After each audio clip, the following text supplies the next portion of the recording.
আপনি চাকরি দেন কিভাবে? আপনি কে? আমি telephone who are you? No why did you call? সুপারিশ করি হোয়াই সুপারিশ আপনি করি কি? আপনি এমপি? আমি দেই তাহলে একবার বলেন মইনুদ্দিন খান আলমগীর কেন ব্যাংক লুট করছে? আপনি কেন বলেন না? আমি বলছি আপনি দরবেশের বিরুদ্ধে কথা বলেন, মুরব্বিদের আনলে এই হলো প্রবলেম। না না আর মুরব্বির কথা বলেন কেন? আমার থাকতেই কথা বলার সোজার মতো ধৈর্য থাকতো।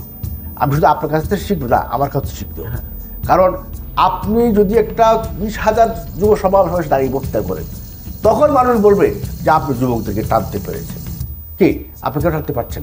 কেন পারছেন? আপনি কেন বলতে পারেন না আওয়ামী লীগের দুর্নীতিবাজদের কথা? আওয়ামী লীগে বসে আপনি কেন একবার বলেন না কেন? আপনি একবার বলেন না, বিএনপি কে যেভাবে বলতেছেন আপনি একবার বলেন মইনুদ্দিন খান আলমগীর কেন ব্যাংক লুট করছে? আপনি কেন বলেন না? আমি বলছি আপনি দরবেশের বিরুদ্ধে কথা বলেন। আপনি এখন বলেন, এখানে বলেন যে দরবেশের বিচার হওয়া উচিত, যারা দুর্নীতিবাজ উচিত, আপনি বলেন। যারা দুর্নীতিবাজ, আয়দার আওয়ামী লীগ, আয়দার বিএনপি, আয়দার জাতীয় পার্টি, কিন্তু আপনারা সকল দুর্নীতিবাজদের বিপক্ষে নাম বলেন। আপনারা বাংলাদেশে যারা হয়েছে, যাদের কথা আমি বলতেছি আপনাদের সামনে, আপনি বলেন না কেন? না দুর্নীতিবাজ আজকে যে 1 লক্ষ কোটি টাকা পাচার হয়েছে সেই ইস্যু উঠান না কেন? আপনি বলেন আর যে 12,000 কোটি টাকা যে খাতারের যে পাচার করছে, হ্যাঁ তো নিয়ে আসেন ওই টাকা, আনেন না কেন? আপনার যদি ওইটা থাকে যে পাচার করেছিল সেটা বলেন। আজকেরটা বলেন, আপনি 20,000 কোটি টাকা খেলাপি এবং বলেন না। আমাদের 5 বার চ্যাম্পিয়ন হয়েছিল দুর্নীতিবাজ। আপনাদের সেটা আপনাদের প্রেসিডিয়াম সদস্যরা, আপনাদের আওয়ামী লীগের নেতারা আপনাদের বাড়ির মধ্যে আওয়ামী লীগ কুচেন কেন? বিএনপিটা বলে যুবলীগের বাড়ির মধ্যে 24 কোটি টাকা পাওয়া যায়। বিএনপির ভেতরে দুর্নীতিবাজ এসব বলেন না, আপনারা বলতে পারেন না।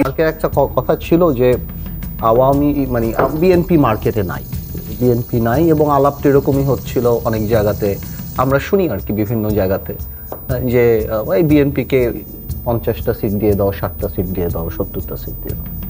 আমি মনে করি এই মিটিংগুলি হওয়াতে বিএনপি যে মার্কেটে আছে এবং বিএনপি যে যেখানে বারবার আওয়ামী লীগ থেকে বলা হয় যে বিএনপি চেয়ারপারসন জেলে, লিডার হবে কে? তারেক রহমান সাহেব বিদেশে, কিন্তু তারপর আওয়ামী লীগের যে ভয়, এই ভয়টাই প্রমাণ করে যে বিএনপির অবস্থানটা কত বড়। এই যে দেখেন এখনই ঢাকার বনানী থেকে আরম্ভ করে সব জায়গাতে হোটেলে রেইড হচ্ছে, নেতাকর্মী ধরপাকড়, যেসব জায়গায় বিএনপি মিটিং করেছে সেসব জায়গায় আগে থেকে হরতাল, অঘোষিতভাবে যানবাহন বন্ধ। তাহলে এতই যদি আওয়ামী লীগের জনসমর্থন থাকে, এত কিছুই থাকে, দরকার কি বিএনপিকে এত ডিস্টার্ব করার?